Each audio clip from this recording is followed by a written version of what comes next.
This is something that we sort of thought up in class, and it's a neat way, I think, for you guys to get a sense of what we're about a little bit here at St. Paul's, hearing it from the individuals who've been here throughout many decades here. And to have Mr. Darrell really be the MC. Mr. Darrell actually started here the first day that this campus opened, way back 1952. 1952, just a few years ago. So he's been involved with St. Paul's for a few years. Mr. Darrell, it's all you. You all are part of an institution that is always looking for support. The school needs the support of you all and your parents and the alumni. And in my opinion, the number one way that alumni can express their support of this institution is by trusting the school with their children. All the guys sitting up here have made that commitment. In the middle school, each one of these guys has a son here. The biggest commitment and the biggest statement of trust I think we can have. So I happen to have coached or taught or spent a lot of time with all of these guys and have a deep respect for every one of them. I'm going to let them, I'm going to hand them the mic and let them introduce themselves. We'll go right down the line. Then I will read a question off of here and they can answer it as they will. The guys that feel compelled to answer will step up and give you guys an answer. What I hope we end up with is a sense of commitment to the school that all of these guys feel. Thank you, Skip. Hi, I'm Bobby Barrell. I graduated in 1985, and Bobby goes here as well. I came here in the 9th grade, and I was not a particularly good student. In fact, the first test I took, I did quite miserably on, and Chem Stars came to me. He's the smartest kid in our class. He said, "Let me take a look at that." I see what you did. He goes, "Next time, come to me before your test. I'm going to show you how to do better, and I'm sure you're going to do better next time." That type of compassion and friendship I've only found at St. Paul's. Thanks, Bob. Bob, could you stand up one more time, please?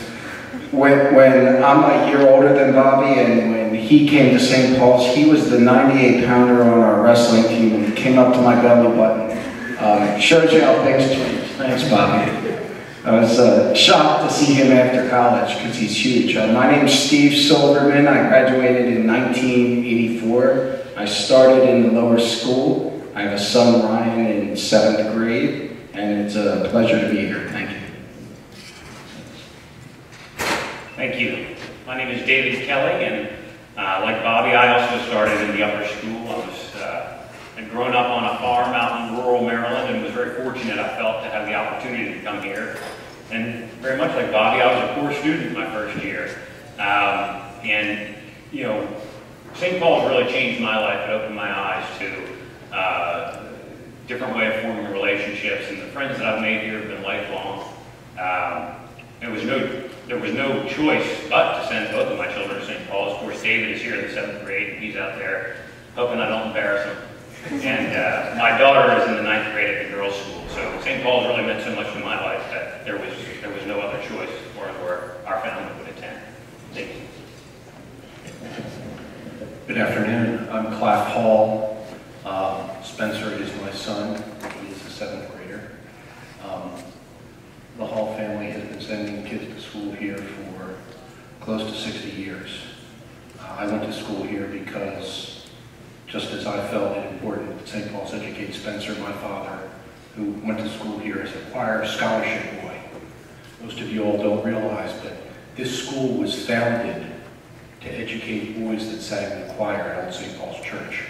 My father was one of those kids, and he couldn't afford to come to St. Paul's, but because he could sing, the school educated him because the school's affiliated with that church. The most important lesson that I learned at the hands of a guy sitting down here with a pink tie on named Skip Darrell. You guys know him as Mr. Darrell. And that lesson that I learned had to do with honor and integrity. And while I graduated from the school, it wasn't without being given a second chance after taking a candy bar that I didn't pay for in 6th grade. And he came up to me and he had tears in his eyes because he knew I was going to be suspended. And he knew how hard that was for him to tell me that. And I will tell you that the most important thing I learned in my life, I learned at this school at the hands of that guy. And you guys can make connections with your teachers here that you'll never forget. I look around this room, Mrs. Windsor was the girlfriend of my big brother in the upper school. She's now married to. Mrs. Belton was the sister of one of my very good friends that went to school here, Stuart Shettle. Mr. Collins was my swim team coach and eventually was the athletic director here while I was here. Randy Woods was the focus director for a fellowship of Christians here at the school and eventually came to work here. I've known Randy probably 40 years. Skip I've known for longer than I can remember. And these are the people that are my best friends. And you guys have a great opportunity to develop those relationships that you'll have for the rest of your life. Good afternoon. My name is Brian Heidelbach. I graduated in 1989. I did 13 years here. My wife is now a teacher here. I'm proud to say that my 2 sons both go here. I believe in total we have about 40 years at this school, and it's always good to come back. Thank you. Hi there, I'm Jamie Hedding. My sons are Sam in the 5th grade and Jay in the 8th grade. Myself, I came here in the 2nd grade. When I was in the middle school, I graduated in '83 from the middle school. Believe it or not, I still have my middle school diploma. It's framed, it's in the house somewhere. My wife made me take it off the wall. It's proud of it, but it's down. The decision to send Jay and Sam here was an easy one for me, but I had to leave it up to my wife. That's what you have to do in marriage. You have to, some of these things are out of your hands. But Stacy decided to follow with St. Paul's because she saw what it meant to me, the friendships that you build, the foundation that it builds in you as individuals. And so we're fortunate to have both of our kids here. So very pleased to be here today. Thanks. Hello, my name is Rusty Harbaugh. I'm a 12-year man. I graduated in 1986. Got a 5th grader, Miles, and a 6th grader, Forbes. At St. Paul's, I played basketball, soccer, lacrosse. I was on the Honor Council. We'll probably get into that a little later, the Honor Council. That really is a special thing that we have here at St. Paul's. I hope everyone takes it seriously, and it's an important life lesson when you sign those tests and look at your fellow students and realize that you are a St. Paul's gentleman. Those lessons will follow you for the rest of your life. Everyone up here has been talking about the friendships that you build. I mean, look to your left and look to your right. These are your friends you're going to have for the rest of your life. It's really, really special. Tonight I'm going to a party hosted by a couple of my friends. I just hope everyone here appreciates what a special place you are in and what a special time in your life. Thank you very much. I'm Kent Croft, class of '81, father to Dylan here in 5th grade. I had a brother who was class of '92. A sister attended here as well. I tell you, my best times here, I came in 1st grade, 12-year man like Rusty, a classmate of the class over here. And walking on this campus the first time, you feel it's just like family. I mean, there are kids running around, the Darrell kids, the Waterman kids, the Mitchell kids, the Tulai kids.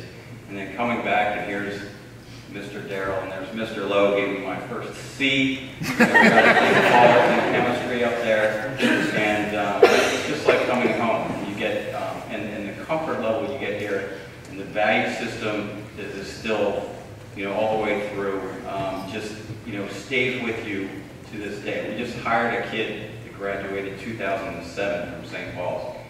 26 years, I guess, after I did. And this kid is unbelievably smart. He's got value. It just made that decision that much easier. And I will end by my favorite Skip Darrell quote to me in 7th grade after a math test, arguing for a few more points. Things are tough all over Croft. Sit down.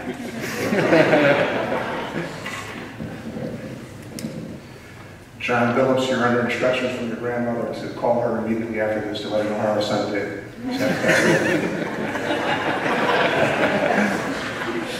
Good afternoon, everyone. My name is Kermit Billups. I'm class of 1979.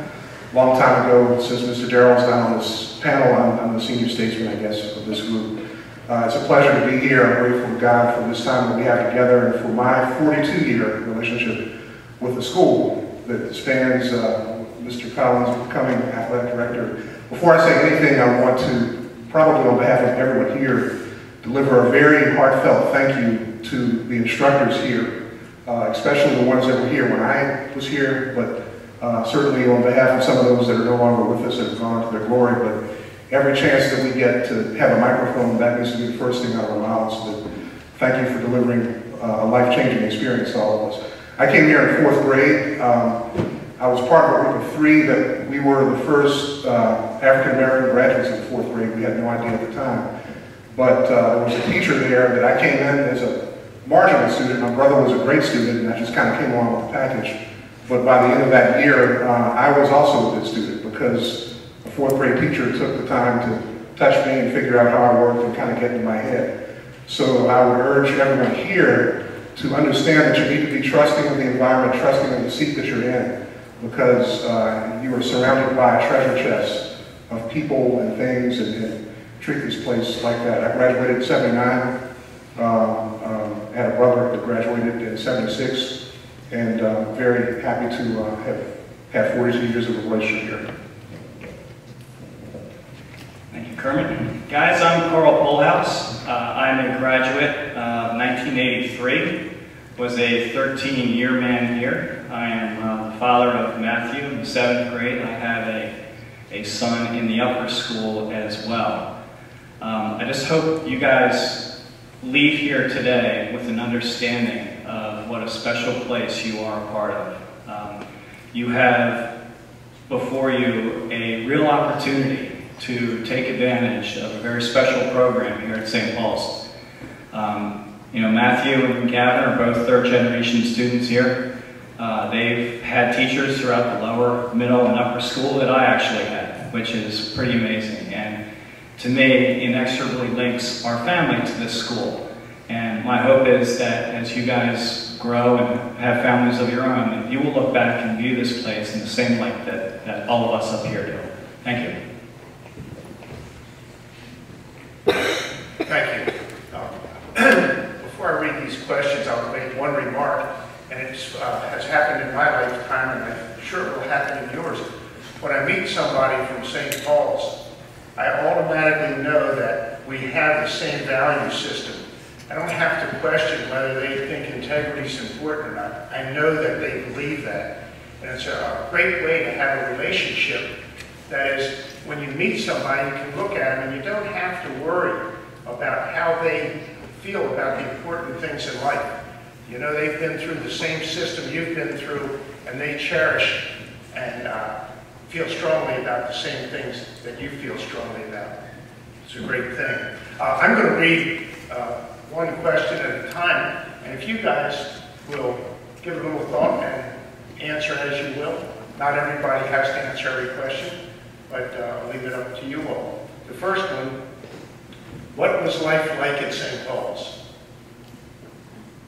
Anybody want to? Okay, David? Okay. Or I have the same one. Okay. David and I graduated together. So I come back here and the buildings are bigger.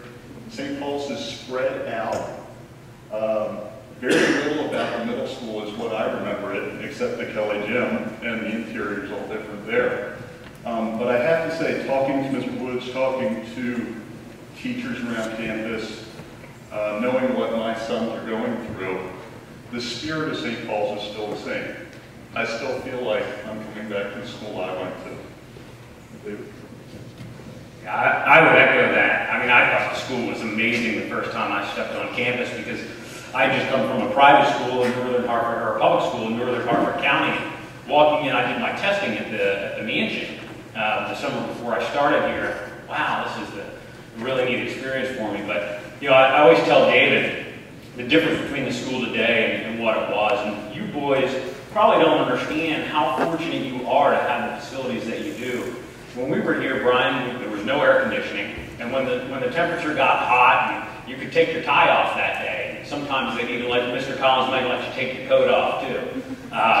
The arcade at the upper school was open, which was where we used to sell donuts to raise money for our prom. Most of the buildings that you see today and the fine facilities you have, the gym, the ward center, they weren't here. We used to, what we did in this, where this patch was run flagpoles from the lower fields up, right over this area here. So it's amazing to me the differences, particularly in the facilities. And while those differences are stark and marked in phenomenal improvements, I think what's equally incredible is the things that have stayed the same, and that's people like Mr. Darrell, who I have very fond memories of, and Mr. Lowe. I think I got to see in chemistry too, maybe a C-. And of course Mr. Collins, and Mr. Whiteley, and some of the folks that aren't here any longer but made such a huge impact on my life. Mr. Longstreth, Mr. Toolite, Mr. Kaufman. Thank you. The next question is, what were some of the important lessons that you learned at St. Paul's? Paul has talked about one of the important lessons. Someone else want to pick that up? I'm going to go from the Honor Council.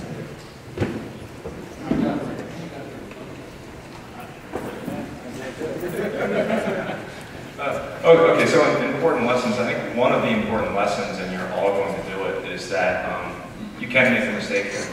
I don't think the school expects you to be perfect for the next 8 years or 4 years as you go through the school. And what's important, and a common theme with all of this, is the individuals that they have here on campus for you. As you make that mistake, they're going to either deliver the bad news to you, let you know that you'll be suspended, or give you that demerit, or give you that C in your class. But all the teachers here they want to be there for you. They want to engage you. They want to get the most out of you. And most importantly, they have faith in you. So as you make that mistake, they're going to help you, go through the repercussions and come out of that mistake and use it as something that you can build on and not just punish you for making that mistake. So, Bobby, you wanted to comment? No, I was just going to say, I was just saying it's amazing how many guys up there were either on the Honor Council, and I went both ways. I was in front of it and on it. I made a mistake, but then later on the class seemed to forgive me enough to elect me to the Honor Council. That was also been a contention with some of the teachers, but I made it just because of my classmates.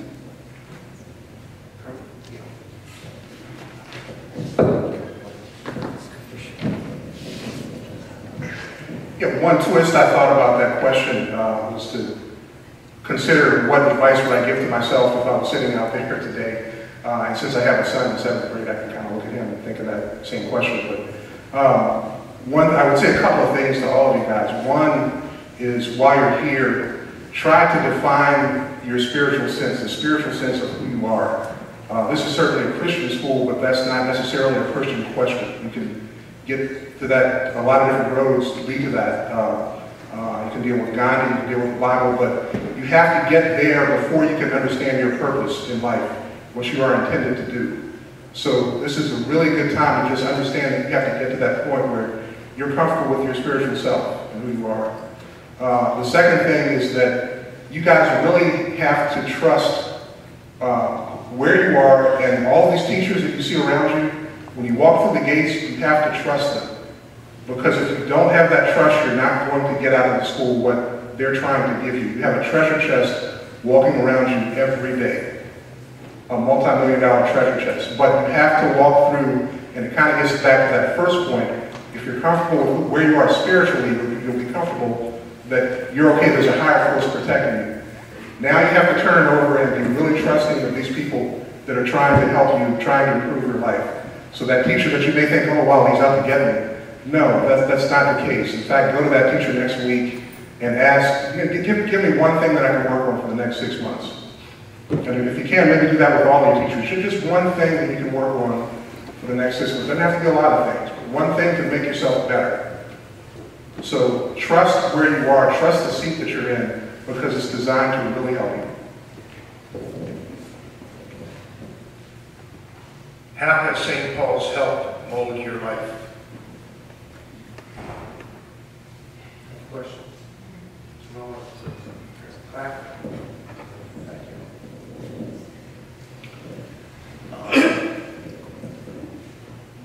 Who knows the school prayer?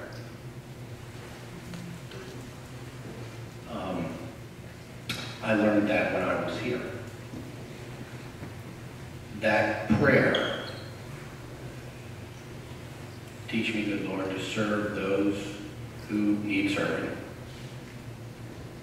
to give and not to count how much it costs, to fight as hard as I can, even though I may be wounded or injured, to work as hard even though I'm exhausted.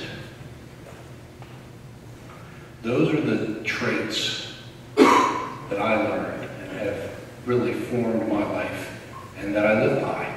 And just this morning, I was talking to another parent of another student at this school who was looking for some guidance and didn't know what to do. And I said, ask your son if he's doing this.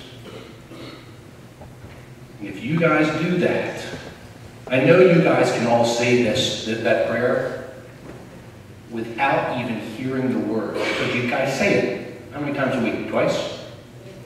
Is that right? Okay? So by the time you get to the upper school, 30 weeks a year, 8 years, you can multiply how many times you're going to say it, but if you listen to those words, it's a great prescription. The next question, who has served as influential mentors for you?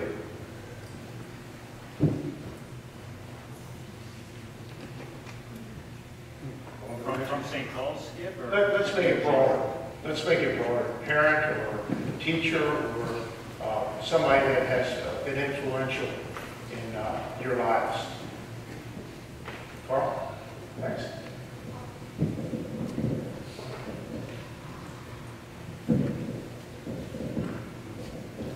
I would say, away from my own father, the most influential people in my life have all been teachers. Whether they were teachers here at St. Paul's or teachers I had after I left St. Paul's into college. These are people that helped me to realize not only my own capabilities, but helped me to discover the interests that I had and what I was capable of. So here on campus, a lot of the guys in this room would fall into that category, whether it's Mr. Darrow or Mr. Lowe, who used to tutor me in math in middle school. He'd pick me up at my house at 7 in the morning and bring me over here. You know how much I hated that? But he helped me. He helped me a lot. He helped me to get through. Mr. Tulai, who many of you don't know, was a famous teacher here. He taught history and coached football, and he was as much an embodiment of the student or teacher-coach sort of relationship that you guys hope to have one day, as you will ever see. He was a guy who got the most out of you, not only in the classroom, but also on the athletic field. And how that translated into sports wasn't what was important. It's what you learned about yourself, and it was what you learned, what I learned rather, that I was capable of. These guys brought it out of me. These are the most influential people in my life, and I think when you look back in time, you will find that many of the most influential people in your lives will be teachers as well. Yeah, we're sort of running out of time, so we can do one last one. This is last one, right on time. What's the value of an SP education? Just quickly, one thing I noticed when I got to college, was you don't realize and everything that you go through at St. Paul's, but it's the writing. I tell you, we got to college, and no matter what sort of college you go to, you get there. The kids from St. Paul's, at least they could write. And I can't tell you right now, like interviewing people for job positions and everything else, how many people can I write? And I would say that everybody I had talked to and dealt with before, that's the strong point, and that carries you a long, long way in this world. Steve?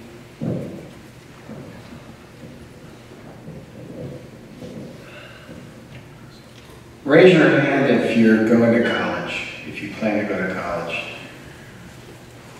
I don't see one hand down here. And the reason is because St. Paul's, no matter how you waver during the next 5 or 6 or 7 years that you're here before you graduate, St. Paul's is going to keep you on course. It's about expectations, and every single one of you and your family has an expectation that you're going to go to college and you're going to be successful. We've been talking about the family side, the moral support here, but in reality, the most important thing you're getting from St. Paul's is an incredible education and the expectation that you will go to college, that you will be successful, and you will have the tools to be successful. Writing, as Ken said, you will stand out in life, you will be articulate, you will be able to communicate both verbally and in writing, and your mind will give you an incredible advantage. And the support that you have here, and that I got, and that everyone got here, is just tremendous. That no matter whether you make a mistake, you have a behavior problem, an honor council problem, the schools inertia keeps you on track to go to college and be successful. And I think that's one of the great things about St. Paul's.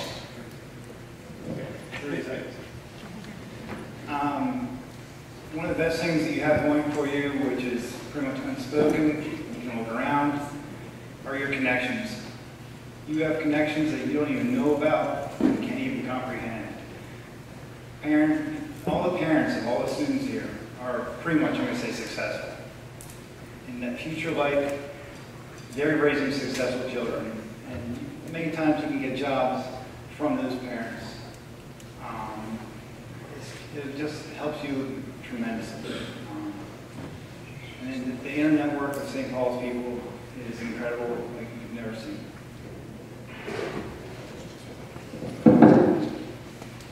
Just, again, for your commitment to St. Paul's, for your contributions, thank you very much.